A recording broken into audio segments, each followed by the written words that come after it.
मुख्यमंत्री देवेंद्र फडणवीस ने दरफल गांव का दौरा किया और बाढ़ से प्रभावित किसानों, खेत मजदूरों और नागरिकों से सीधे संवाद कर नुकसान का जायजा लिया। उन्होंने कहा कि किसानों को दिवाली से पहले उनके नुकसान का मुआवजा सीधे उनके खातों में जारी किया जाएगा।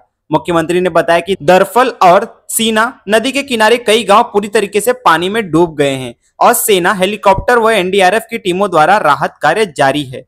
मुख्यमंत्री ने कहा कि किसानों की मदद के लिए नियम और शर्तें बनाई गई है, लेकिन उन्हें अधिक लचीला रखा गया है ताकि सभी प्रभावितों को राहत मिल सके। उन्होंने यह भी बताया कि यह पहला मौका होगा जब आपदा जारी रहते हुए किसानों के खाते में मुआवजा जारी किया जाएगा। उन्होंने कहा कि हमने तय किया है कि नियम और शर्तों को लचीला रखते हुए सभी प्रभावित किसानों को मदद दी जाए। दिवाली से पहले उनके नुकसान की भरपाई की जाएगी।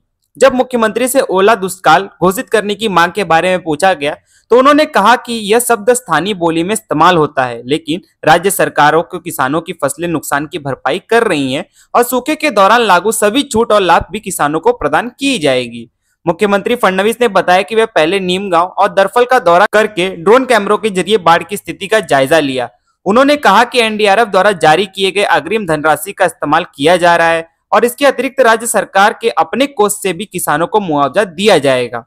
उन्होंने स्पष्ट किया कि बड़ी भूमि क्षेत्रों का कटाव हुआ है और नियम बदलकर सुनिश्चित किया जा रहा है कि भूमि कटाव से प्रभावित किसानों को भी उसका हक मिल सके।